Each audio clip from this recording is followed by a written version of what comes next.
जितना कर सकती हो। इसका कोई प्रमाण थोड़ी है। जैसे हम राधा, राधा, अब हमारे आगे लिख रहा है राधा नाम, और हम सुन रहे हैं, पूरे राधा नाम में एकाग्र हैं। राधा, राधा, ये जो है ना हजारों माला के बराबर है। ये तो हम उच्चारण करके बता रहे हैं। अगर इसे बहुत लाभ मिलता है। अगर आँख के सामने तुम्हारे मंत्र है या नाम है और आप जप रहे हो, तो अंतराय का भाव क्या है इस सखी का? महाराज जी, इनको शायद पता नहीं है कि कोई नियम होता है क्या? कि एक मंत्र के दूसरे मंत्र इतना ही होना चाहिए या एक माला से दूसरे। तैल धारावत अखंड स्मरण की यहाँ से व्याख्या होती है। अपना अगर सत्संग सुनोगे तो उसमें एक ही बात मिलेगी, अव्यावृत भजनात् अखंड भजन, तैल धारावत, मतलब क्रम टूटना नहीं चाहिए। राधा, राधा, राधा, धड़कन जैसे चल रही है, राधा, राधा, राधा। अब माला चलाओ तो ठीक है, ना चलाओ तो ठीक, चल रहा है।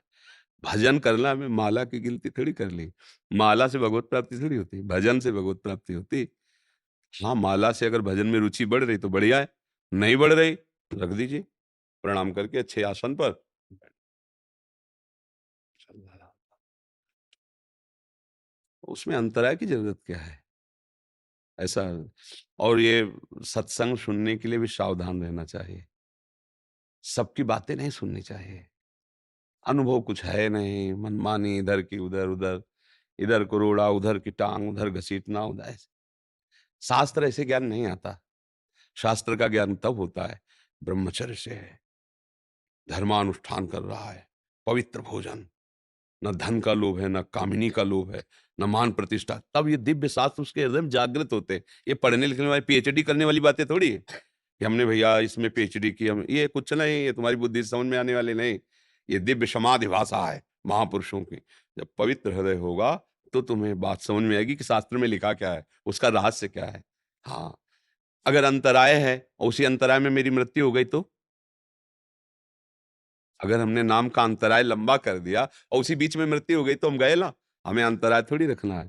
तैल धारावत, अभ्यास, अभ्यास ऐसा करना है कि हमारे दिल में नाम छा जाए। जैसे हम किसी से प्यार करते हैं तो हमें कुछ बाहरी चिल्लाना नहीं पड़ता, नहीं, वो अंदर ही अंदर एक हृदय में मीठी मीठी स्मृति, एक पीड़ा, उसकी बातें याद आना, उसकी बातें सुनना, उससे मिलना, उसका चित्र देखना, वो जिस दिशा में रहता है उधर ज्यादा प्रिय लगना, ऐसा लगने लगता है ना। मैं यही तो भक्ति है, यही भक्ति है। हम श्री कृष्ण से, प्रियाजू से, उनके चरणों से, उनके नाम से, उनके धाम से प्यार करना चाहते, उनकी बातें सुनना, अंदर ही अंदर उनका नाम चिंतन करना, उनकी जो बातें सुनी उसका मनन करना, उनसे जो प्रेम करते हैं उनके बीच में बैठना, जिधर हमारे प्रिया प्रीतम का देश है, जो धाम है, उधर बार-बार दृष्टि जाना, वहाँ की बार-बार चिंतन करना, इसी से प्रेम प्रकट होता है।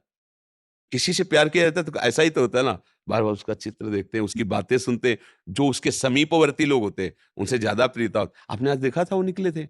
हाँ, हाँ, देखा था हमारे पास तो आप बताइए क्या बात हुई आपकी? क्या बातचीत में कभी हमारी भी चर्चा हुई? नहीं, आपकी नहीं, फिर भी उसका मन लगेगा कि उसकी बातें बताओ, उसका बस यही तो हम लोग कर रहे हैं जीवन भर।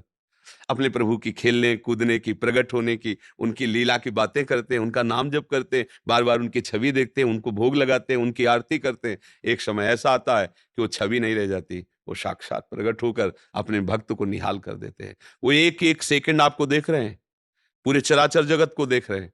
आपको बताने की जरूरत नहीं कि प्रभु मैं आपका कितना भजन करता हूँ। वो एक एक सेकंड, और एक एक सेकंड का हिसाब होगा, गफलत नहीं होगी।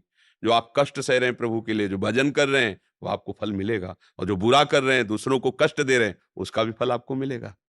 बस ये समझो हर सेकंड हमारे प्रभु की नजर सब पे है। वो सबको दे, वहां गवाही की, वकील की जरूरत नहीं होती। वहां आप ही न्यायाधीश हो। यश आप ऐसे, हाँ, वो आपको स्वीकृति तुरंत होगी, हाँ, उसका परिणाम सेकंड में सब हिसाब हो गया। इसलिए बहुत सावधान रहो, खूब नाम जप करो।